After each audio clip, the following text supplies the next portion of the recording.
Good afternoon. For me, today is the last day here in Karachi. This evening, my family and I will board an airplane and leave the country.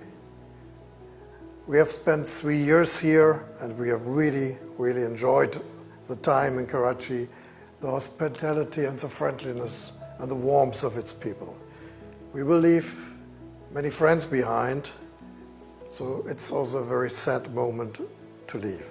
But we are grateful for the time that we could have spent here, and I'm sure that I will return with my family to Karachi.